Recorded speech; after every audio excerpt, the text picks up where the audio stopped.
Cannabis Product Safety and Responsibility Training.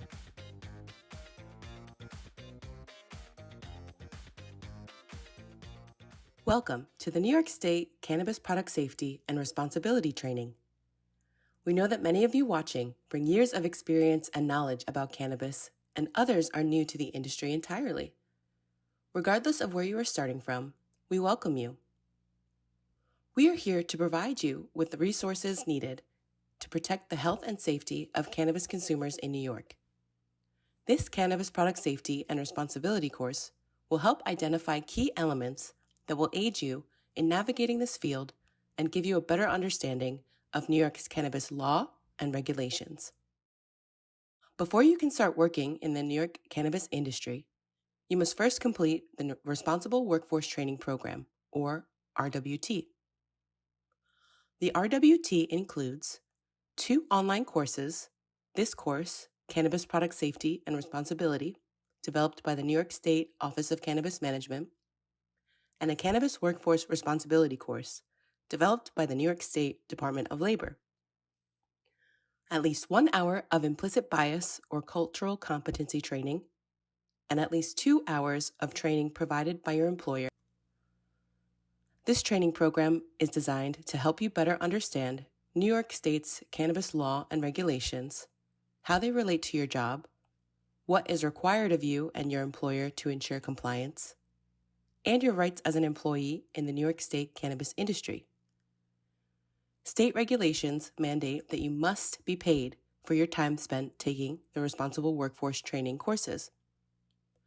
If you are not being paid to complete this training, are being paid less than your normal pay, or are completing this training outside of your normal working hours, please fill this incident reporting form on your screen so that the OCM can help you address this issue. This training is available in other languages via closed captioning, which you can access by clicking the settings below. As you watch this video, you should feel free to go at your own pace. Pause and rewind whenever you need to. We will also be providing links to resources, educational materials, and tools that you may find helpful in the video description box below. You can find these resources and more on the Office of Cannabis Management website at cannabis.ny.gov/cannabis-workforce. Once you finish this training, you will need to sign a self-attestation, which affirms that you have completed all the requirements for the Responsible Workforce Training. Save this form, as it will need to be filed with your employer and may be requested by OCM staff to ensure compliance. Part 1. Introduction to Adult Use Cannabis in New York. Cannabis in New York is regulated and governed by the Cannabis Control Board, or CCB, and the Office of Cannabis Management, or OCM. These entities work together to make sure all cannabis businesses in New York State are in full compliance with the laws and regulations of the cannabis industry. Some of their responsibilities include reviewing and issuing applications and licenses to cannabis businesses, conducting regulatory inspections of any place of business where cannabis is cultivated, processed, stored, distributed, or sold, and this includes enforcement actions for places of business that are not registered, licensed, or permitted under the cannabis law. The top priority of these inspections is to remove products that are not safe and remove unlicensed operators from the cannabis marketplace. Cannabis businesses are also held to other local laws and requirements, such as fire and building codes, and will be required to interact with other state and local agencies as necessary. In March of 2021, New York State passed the Marijuana Regulation and Taxation Act, or MRTA. This law made it legal for adults 21 and over to consume cannabis. It also expunged several types of past marijuana convictions, created the OCM, and outlined the structure and types of licenses that will exist in the New York State cannabis industry. Even after the passing of this law, there are still restrictions on who can consume cannabis, where you are allowed to consume it, who can grow and sell cannabis, and how much cannabis an individual can possess at any one time. Be sure to familiarize yourself with this law as we cover elements of it throughout the training series. Throughout this training and in the materials produced by OCM, you are going to hear the term adult use cannabis. There are many reasons why people consume cannabis, and not all of them are recreational. The term adult use acknowledges the reasons and makes clear who may legally consume cannabis. For the purpose of cannabis sales, possession, and consumption, adult means someone 21 years of age or older. With that, let's talk about what's legal in the adult use cannabis industry. People under the age of 21 are not legally allowed to purchase adult use cannabis in New York State, and cannabis products may not be marketed toward people under 21. Adults in New York may legally possess up to 3 ounces of cannabis and 24 grams of concentrated cannabis. There are also rules about where adults can consume cannabis, but generally, if you can smoke or vape tobacco somewhere, you can smoke or vape cannabis. There are some exceptions, like state or federal parks, school grounds, and bar and restaurant patios. It is always illegal to consume cannabis in a motor vehicle, even if you are a passenger and the vehicle is not in motion. In vehicles, cannabis must be stored in a closed container. Anyone driving under the influence of cannabis can be charged with a DUI. It is important to note that the smell of cannabis is no longer considered probable cause to search a vehicle in New York State. Cannabis is still illegal federally, and individuals are prohibited from crossing state or international borders with cannabis, including medical cannabis. Medical cannabis has been available in New York since 2016.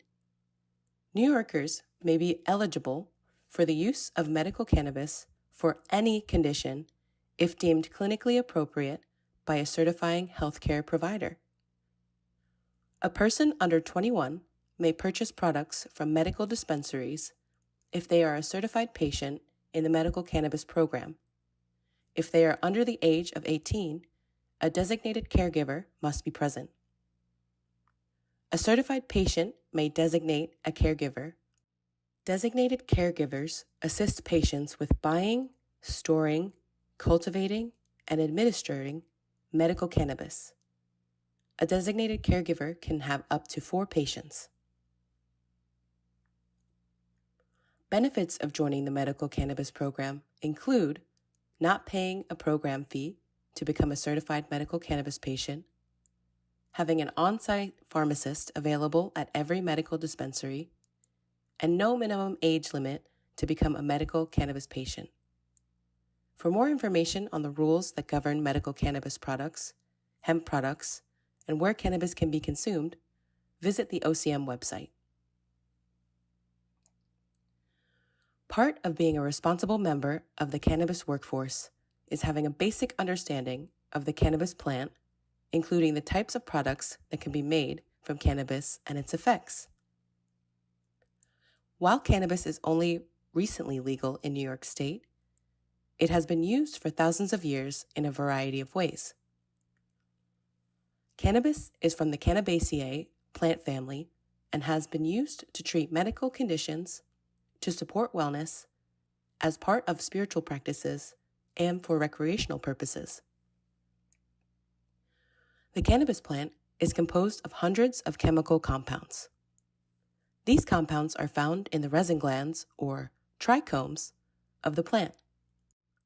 Some of the effects of cannabis are the result of compounds called cannabinoids and terpenes. 2 of the most common cannabinoids are tetrahydrocannabidiol, or THC, and cannabidiol, or CBD. THC possesses psychoactive components that cause the feeling most people describe as high. CBD is a non-psychoactive, anti-inflammatory cannabinoid. Like essential oils, terpenes are responsible for the scent of cannabis and contribute to its flavor. Common terpenes include limonene, pinene, linalool, and caryophyllene. Some research indicates that terpenes have the potential to influence the effects of cannabis by interacting with cannabinoids, also known as the entourage effect. These compounds interact with the body's endocannabinoid system, or ECS. The ECS works to create balance in the body by regulating the central nervous system and secondary systems to communicate information throughout the body. Think of the ECS as a network of electrical outlets across our body systems. When various chemicals, like THC, plug into these outlets, known as cannabinoid receptors, the receptors act like a lock and key, and the effect is produced. CB1 receptors are found all over the body and affect areas of the brain that regulate appetite, memory, fear, and motor responses in the central nervous system. THC tends to bind to CB1 receptors, which explains its psychoactive effects. CB2 receptors are primarily found in cells that are part of the immune system and regulate secondary systems like the respiratory system or muscular systems. You can find more information about the endocannabinoid system and how cannabis interacts with the body in the resources linked in the description. Now that we know how cannabis works in the body, let's explore cannabis cultivars. Cannabis plants come in a variety of cultivars or strains. Depending on where they are grown, the end result will change, similar to how we see different varieties of apples across the state. It is important to understand that OCM does not regulate cultivar genetics because there is currently no standard way at the state level of identifying a cultivar or strain name. For example, a Blue Dream strain cultivated in upstate New York may differ from a cultivar with the same name downstate or across the country. Making sure that people have accurate information about cannabis consumption and how it impacts the body is an important responsibility for individuals working in the cannabis industry. This includes debunking myths, educating consumers, and helping people make informed choices about the cannabis they consume. How cannabis affects people can vary depending on how it is consumed. Each cannabis consumption method has its own onset time, or the time it takes for someone to start feeling the effects, and duration, or how long these effects last. Onset time and duration are often estimates, and it is impossible to know exactly how different cannabis consumption methods are going to affect different people. Just because the evidence tells us what's average or typical doesn't mean that will be everyone's experience. So let's talk about 3 different methods of consumption: inhalation, consumable products, and topicals. Inhalation. Smoking or vaporizing cannabis is one of the most common methods. Inhalation delivers cannabinoids to the bloodstream quickly through the lungs, resulting in a quicker onset than other methods. While the onset may be quicker, the duration is often shorter-lived, lasting around 1 to 3 hours. Inhalation includes both smoking or vaporizing cannabis. However, those 2 methods are different. Vaporization heats the cannabis without combustion, which may reduce respiratory risks often associated with smoking.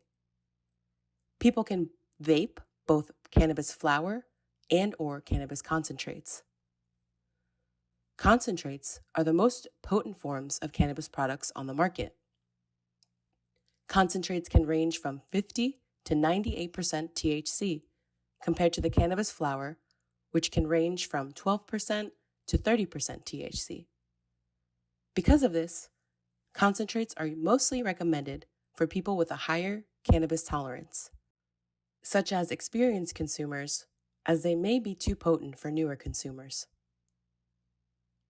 In the adult use market, there are 2 types of consumable cannabis: products that are sublingually absorbed and orally consumed. Sublingual products are things like tinctures or cough drops that absorb through the mucous membranes in your mouth. The onset is rapid, around 15 minutes to an hour, and the duration lasts a few hours depending on how much someone has consumed. Orally consumed products, often called edibles, are swallowed, digested, and processed via the liver. Products such as baked goods, beverages, and capsules offer a discrete and longer-lasting experience. Effects take longer to kick in compared to inhalation, but they are also tending to last longer, often 4 to 8 hours. This delay is due to the time it takes for your digestive system to process cannabis. Orally consumed cannabis products go through first-pass metabolism, where after digestion, the liver converts THC into the metabolite 11-hydroxy-THC, which is several times more potent than THC when it is smoked. This explains why many people feel the effects of edibles stronger than when smoked.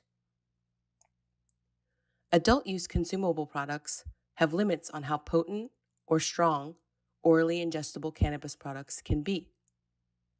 Edibles cannot have more than 100 milligrams total THC per package and 10 milligrams total THC per serving. Lastly, let's explore topicals. Topicals involve applying cannabis-infused creams, balms, or oils directly to the skin, providing localized relief as the cannabinoids interact with receptors in the skin, without producing psychoactive effects. The onset of effects is usually quick, often within minutes. However, the effects are limited to the area where the product is applied and are generally short-lived, lasting around 1 to 2 hours. This is not to be mistaken for transdermal products, such as compounds and patches. These products are infused with cannabis and deliver a controlled release of cannabinoids directly into the bloodstream. These types of products are only available in the medical cannabis program. Another important point to make sure cannabis consumers understand is how to select the right serving size, sometimes referred to as a dose. Cannabis affects everyone differently, and a lot of things should be considered when choosing the right serving size. What that means for consumers is that serving size isn't always an exact science. It is important to communicate to consumers to start low and go slow. This means starting with a low number of milligrams consumed, especially if people are new to cannabis or trying a new product. Then, go slow by giving cannabis time to fully kick in before taking more. When taking edibles, start with a small portion and be patient. It can sometimes take up to 2 hours to feel the effects. Make sure consumers know that edibles can have a delayed onset and stronger, longer-lasting effects. Suggest starting low with 2.5 milligrams of THC and slowly increasing the serving size until they find the perfect amount for their bodies. If folks did not feel the effects, suggest slowly increasing the serving size the next time they consume to avoid the negative effects of overconsumption.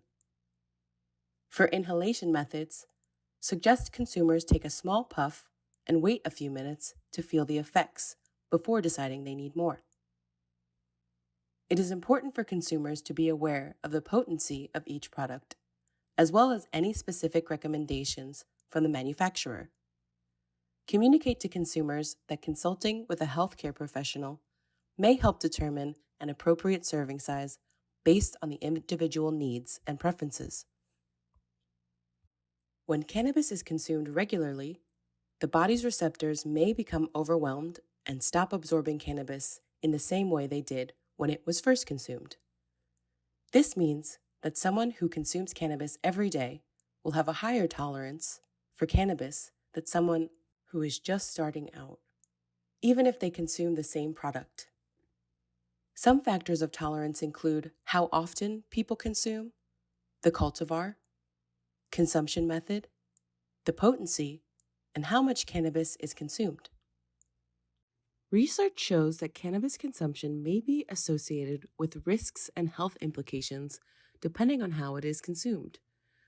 The age of first use, the frequency of use, product potency, and whether other substances are consumed at the same time are also some factors that may impact health. This could impact development of areas of the brain responsible for attention, memory, and learning in adolescence and potentially worsen pre-existing mental health conditions. Some possible mental effects of cannabis consumption include mood change, such as euphoria, or being relaxed, increased or stronger sensitivity to certain stimuli, like colors and music, impaired attention and short-term memory, panic attacks, paranoid thoughts, and hallucinations, which are more common if someone has consumed high levels of THC or has a family history of mental health disorders. Hypersensitivity and altered perception of time. Evidence suggests that some of the effects of cannabis on the brain or on the body can be dose-dependent, meaning that the more THC someone consumes at one time, the more they might feel these effects. Just like any other product that can affect how you feel and how your body works, people need to be informed of both the benefits and risks of cannabis. Some possible physical effects of cannabis consumption include mild or moderate dizziness, red eyes, dry mouth, changes in pulse rate and blood pressure, increased appetite, tiredness, impacted motor skills that may make work or certain tasks more difficult, and impaired driving ability. Heart health issues, including faster, slower, or abnormal heart rates, and potentially a dramatic drop in heart rate. It may also cause lung health issues, including acute or chronic respiratory symptoms such as wheezing and cough. It is also important to make sure consumers are aware of any potential health risks and effects associated with cannabis use. The risks and health implications associated with cannabis consumption include the potential risk of cannabis use disorder, CUD, cannabis hyperemesis syndrome, CHS, cannabis tolerance, and cannabis withdrawal. Some research suggests that consuming cannabis while pregnant, breast, or chest feeding may lead to health problems in newborns, including lower birth weight and impacts on neurological development. Potential for accidental consumption by children, pets, or unsuspecting adults, particularly when products are not stored, locked, or out of reach and out of sight in the original child-resistant packaging. Negative interactions with food, medications, conditions, and diseases may occur. Consumers should avoid mixing cannabis with other substances like tobacco, alcohol, and other substances. Now let's take a look of what we learned and apply it to the scenario you may encounter in your role as part of the adult use workforce. Imagine you're a bud tender working at an adult use dispensary, and a potential customer who has never consumed cannabis wants advice on where to start. They've expressed they are not interested in any product that must be smoked or inhaled. Based on what we know about safer and more responsible consumption for new cannabis consumers, what advice do you offer?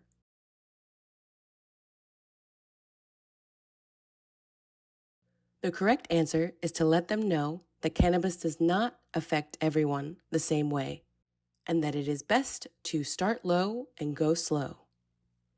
Explain the expected onset and duration of effects for non-smokable products such as edibles. Let them know that it can take up to 2 hours to feel these effects, and that 2.5 milligrams is suggested for new consumers. Educate the consumer about the delayed onset of effects, and that the serving size can be increased slowly if needed until they find their ideal serving that works best for their needs. For more information on these different topics, provide them with educational materials located on our website. Always make sure to point out poison center information and tips for overconsumption in any shared resources.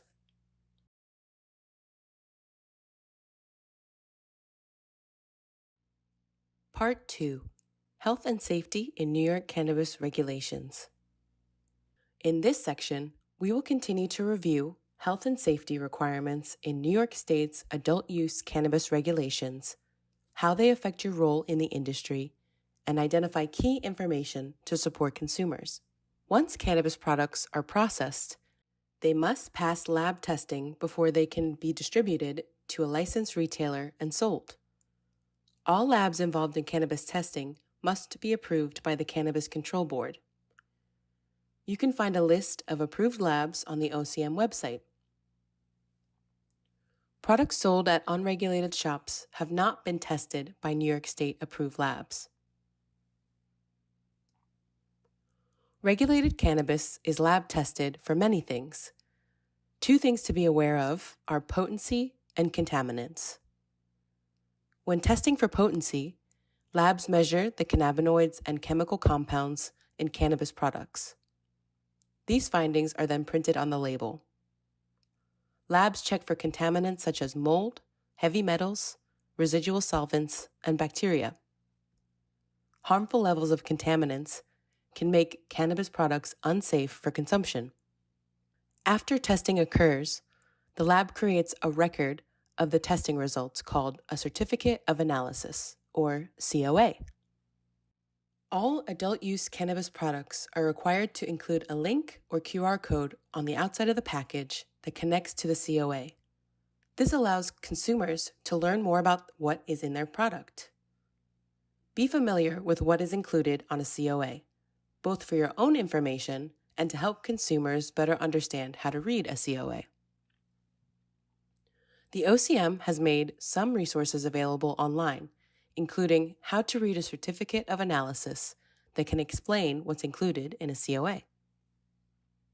Identifying regulated products purchased from a licensed New York State dispensary involves the following steps. The first step is to look for the dispensary verification tool. The dispensary verification tool is a decal posted in the front window of each licensed dispensary. It includes a QR code that can be scanned and will direct individuals to the OCM website where they can verify if the business is licensed. The second step is looking for the New York Universal Cannabis Symbol. All regulated cannabis products from the adult use market in New York must have the New York State Universal Symbol on all packaging. This verifies that the cannabis was cultivated and processed in New York. The third and final step will be to verify the certificate of analysis and make sure that it is on the cannabis label. Another very important part of protecting public safety is making sure that OCM and the public are aware of any adverse events or product recalls related to cannabis in the state. An adverse event is a troublesome or undesired medical occurrence or symptom associated with the use of a cannabis product. That includes a broad range of experiences, some of which are serious enough that they should be reported to the OCM. This form can also be used to report concerns about a cannabis business selling cannabis products that are unlicensed, as well as unlicensed business locations or businesses selling to minors. Concerns about a specific cannabis product, such as product safety, product mislabeling, improper product formulation, or expired products, can also be reported on the incident reporting form. Anyone can submit a report. This includes people working in the cannabis industry, medical professionals, and the general public. These reports are submitted online via the OCM website cannabis.ny.gov/report-an-incident. Be sure to check out the incident report form so that you know how to submit information if you ever need to. If a product is found to be unsafe for consumption, a product recall may be triggered. Product recalls are designed to remove potentially unsafe or defective products from the market. There are many reasons why a product may be recalled, such as contaminants like mold or pathogens, an issue with packaging and labeling, or a voluntary recall made by a licensee. If a cannabis business identifies the need for a recall, they must notify the OCM. If you ever suspect any issues with cannabis products, remember to report it using the incident reporting form. OCM also protects public health and safety through its rules and regulations surrounding packaging, labeling, marketing, and advertising. These rules ensure that all cannabis products are not attractive to individuals under 21 and are labeled with key information customers will need, like potency per serving and per package, the nutritional information, the universal symbol, health warnings, and more. The rules ensure that all marketing and advertising is not misleading and promotes responsible consumption behaviors, uses appropriate warnings, and are not attractive to individuals under 21. Another important part of the cannabis law are the rules surrounding undue influence. When it was drafted, the cannabis law was designed to create a cannabis industry that was competitive, promoted consumer choice, fostered small businesses, and established a robust social and economic equity program to prioritize and provide resources to members of communities who have been disproportionately impacted by the policies of cannabis prohibition to participate in the new industry. In order to make that a reality, the OCM prohibited something called undue influence, which is when one person or entity pressures another person or entity to act in a certain way. Cultivators, processors, and distributors are allowed to give merchandise nominal value to retail dispensaries. This merchandise cannot be passed on to consumers and may be something like hats for employees of a dispensary. Additionally, retail dispensaries are allowed to advertise brands inside the dispensary, including using branded displays or giving away branded merchandise to consumers within a limit. Each dispensary has $200 of a limit per brand or license per calendar year placed on these advertisements. The $200 limit is based on the actual cost of the item to the manufacturer or wholesaler who initially purchased it, and it does not include installation or transportation costs. Suppliers of cannabis products can provide retailer samples of a product to a dispensary that does not sell that product. Dispensaries might pass these samples along to their employees to help them decide if they would like to purchase that product. This is allowed, as long as the samples are clearly labeled retailer samples and not passed on to people who are not employees of the retailer.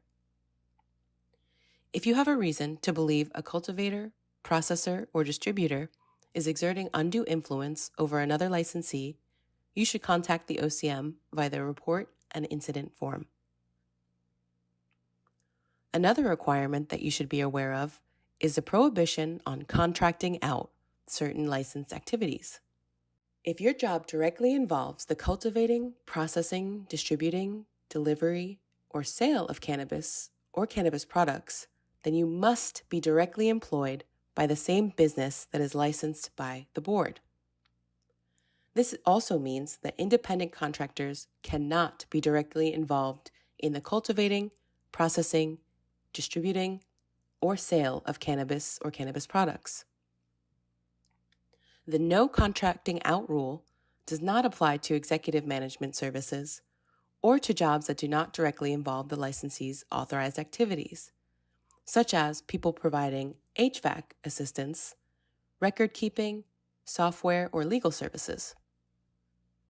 When workers are not classified correctly, it creates a risk that the worker will not be adequately protected in the event that something goes wrong.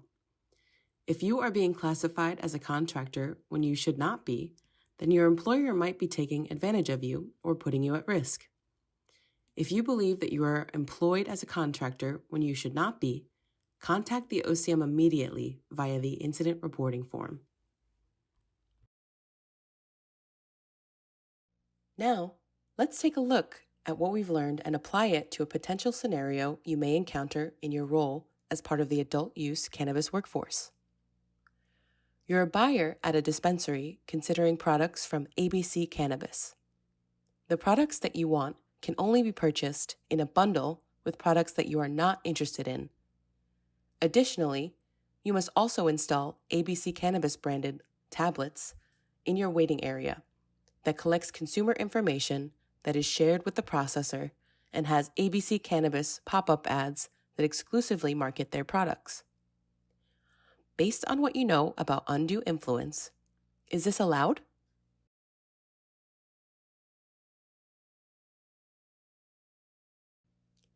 The correct answer is no.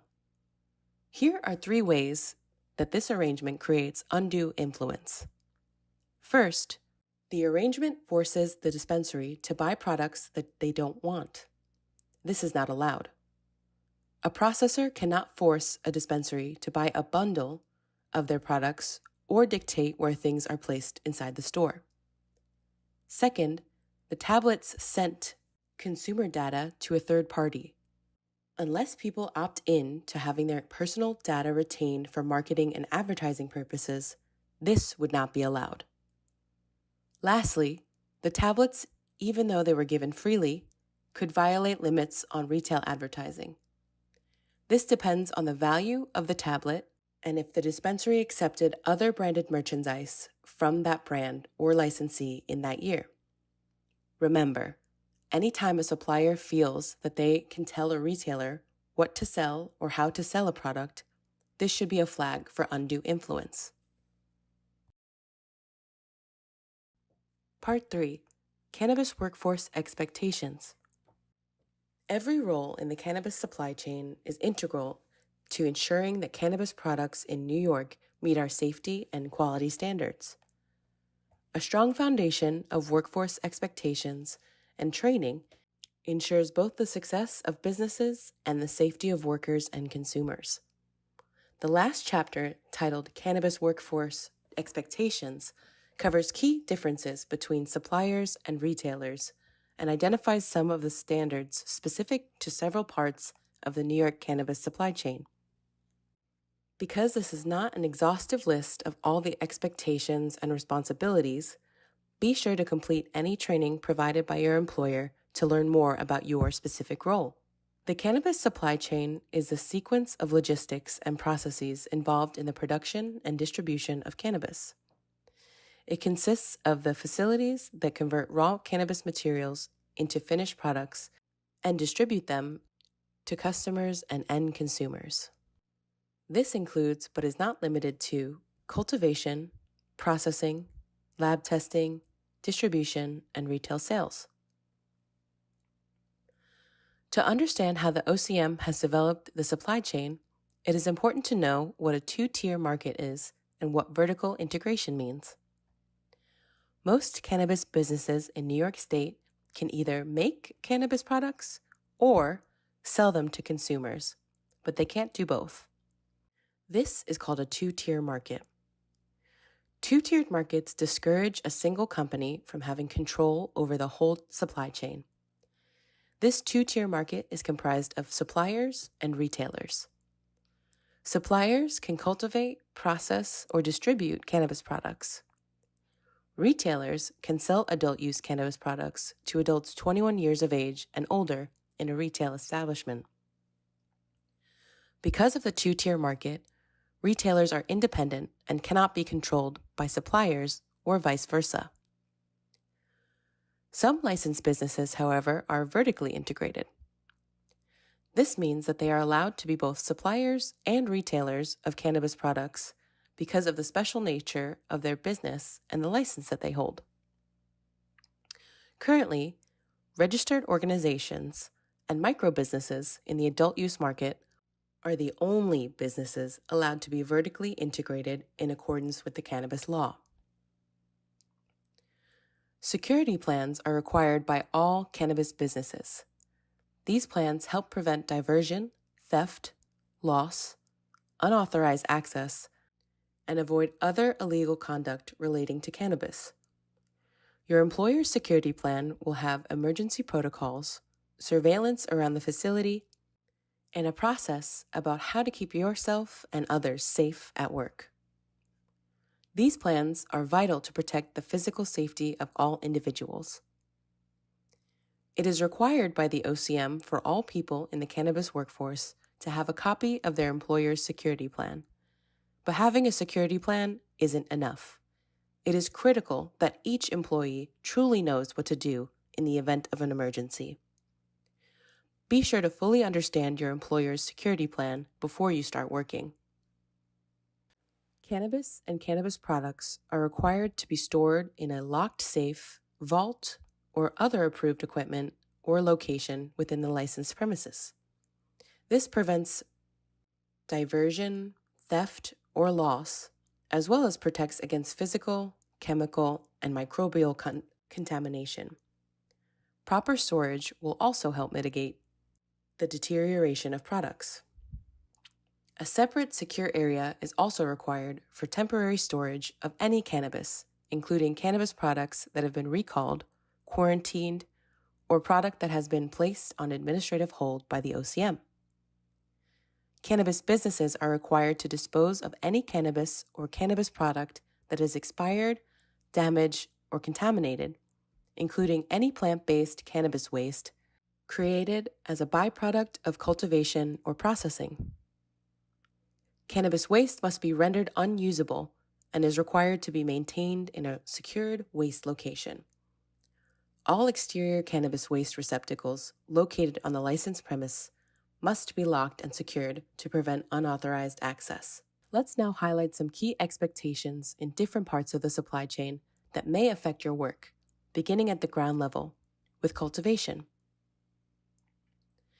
In cultivation, pest and pathogen mitigation is especially important.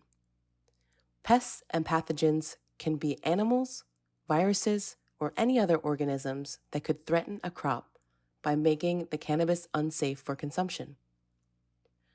Pests can be anywhere, including both indoor and outdoor cultivation areas. Pests must be kept away from cannabis to ensure it is safe to consume. However, not all pesticides are safe to use and should be avoided in cannabis cultivation.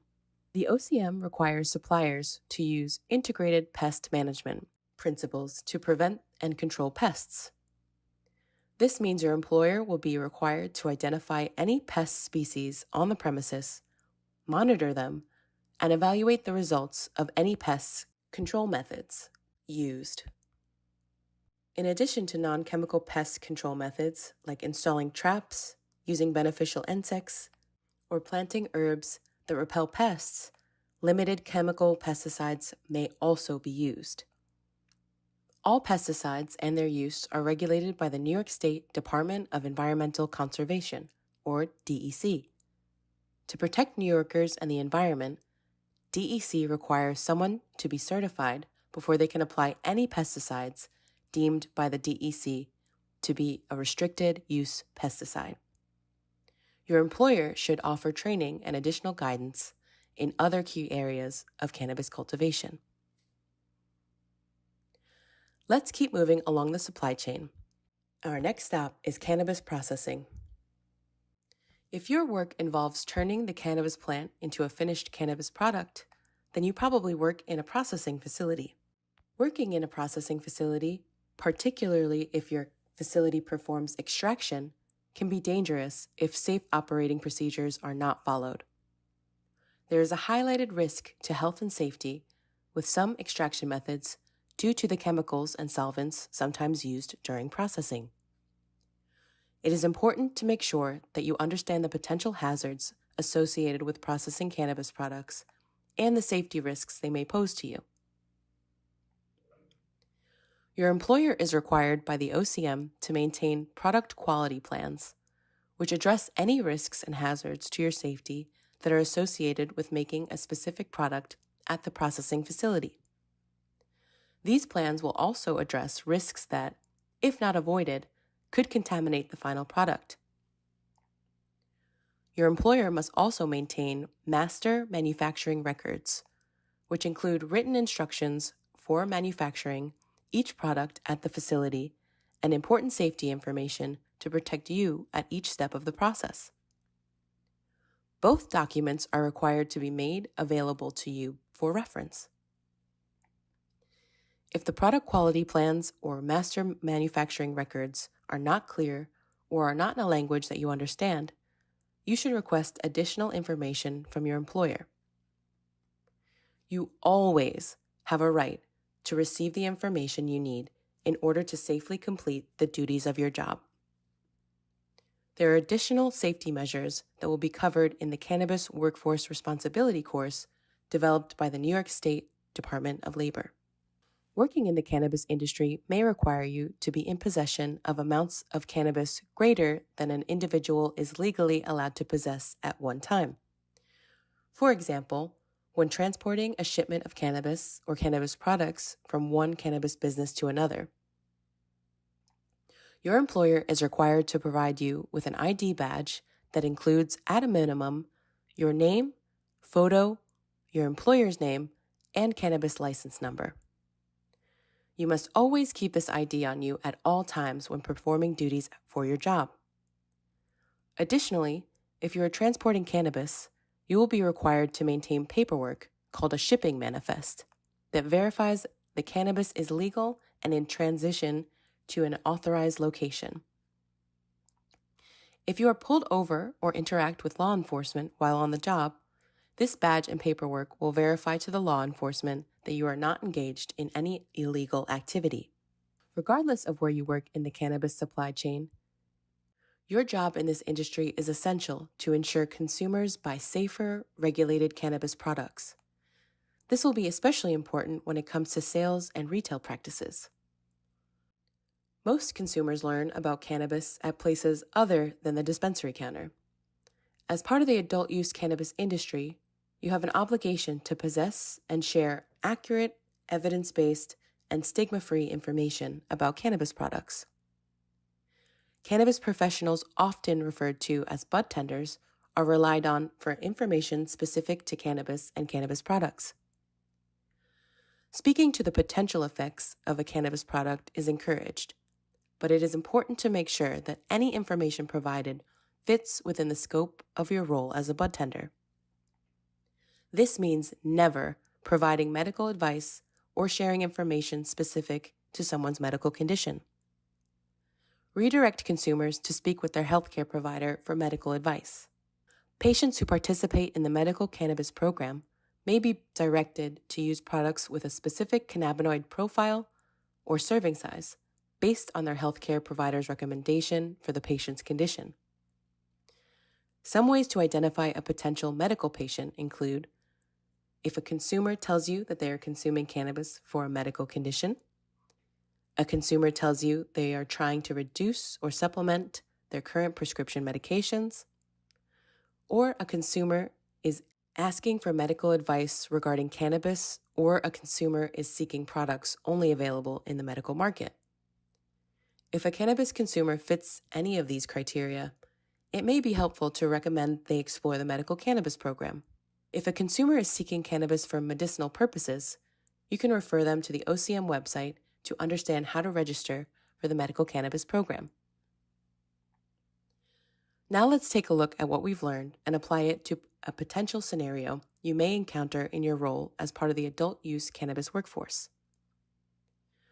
Imagine you're a bud tender working at an adult use dispensary, and Morgan, a first-time customer, asks what cannabis product you recommend for someone seeking pain relief from a chronic illness.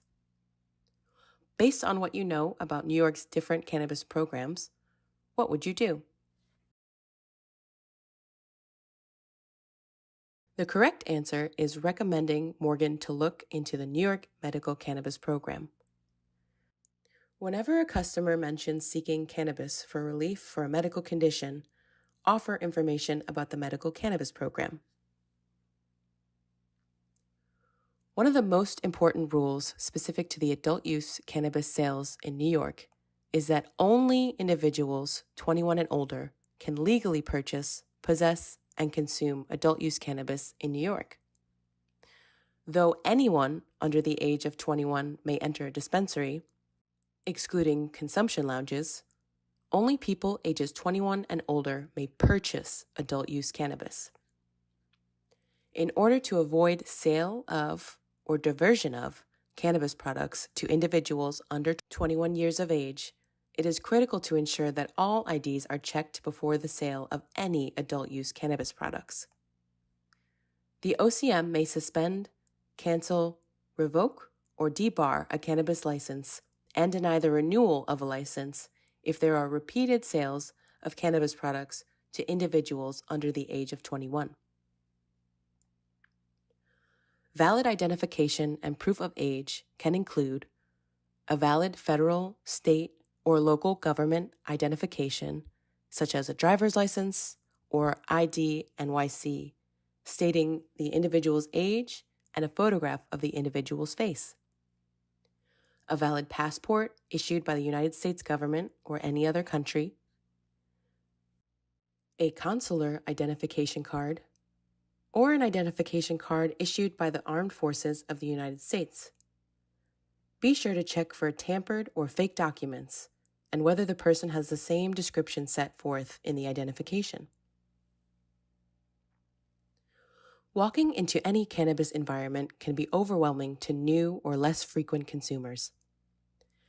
Asking new consumers some clarifying questions such as, "What type of product are you looking for today?"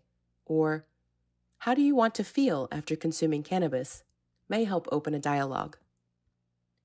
Be sure to explain concepts such as start low and go slow, identifying suggested serving sizes, preferred methods of consumption, as well as expected onset and duration of different products will be key in these conversations to help lead them to their desired products. Remember to reframe the conversation when consumers exclusively ask about potency. It is a common misconception that a more potent product is a better product. It's important to help these folks understand that there are more considerations than potency when looking for a better cannabis experience. Use the opportunity to explain some of the different factors that can influence an individual's cannabis experience besides just potency, such as the cultivar profile, stomach contents, body size, metabolism, frequency of cannabis consumption, set and setting, product forms, and tolerance to the effects of cannabis. Encourage consumers to keep a journal and track their personal experience based on the products that were consumed. Effective communication about safe storage is also crucial, as there has been a nationwide increase in emergency room and poison center reports involving incidents of accidental and overconsumption of cannabis among older adults, children, and pets. Communicate to consumers that cannabis products should be stored in a secure, locked location, out of sight and reach of minors and pets. This is especially important for people to communicate to family members and friends that visit their home. Cannabis waste should go in a trash container that has a closed lid, as children and pets are typically curious due to the smell. For more on this topic, be sure to read our guide to safer cannabis consumption and safe storage rack card found on the OCM website. Now let's take what we've learned and apply it to a potential scenario you may encounter in your role as part of the adult use cannabis workforce. Imagine you're a bud tender at an adult use dispensary and a consumer approaches the sales counter. You observed them earlier in the waiting area with their head down, appearing drowsy. When you ask what brings them in today, you notice they have red, watery eyes, and they respond with slurred speech and rest their head down on the counter. Do you serve them?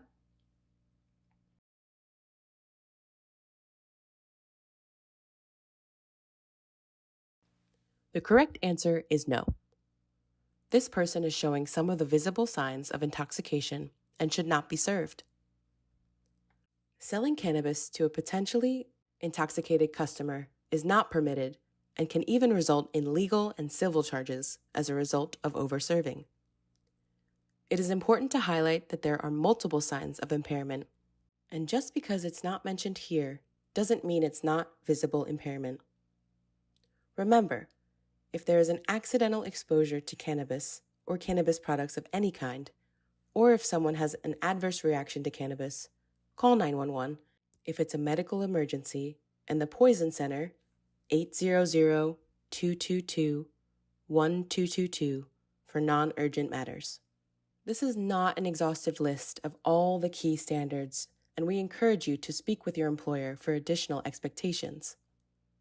If you have not completed it already, be sure to also review the Cannabis Workforce Responsibility course developed by the New York State Department of Labor. Congratulations! You've officially completed the Cannabis Product Safety and Responsibility course. Be sure to complete the required form for training verification at cannabis.ny.gov/cannabis workforce for your employer's records. Contact info@ocm.ny.gov for any further questions related to the material provided. And thank you for your time.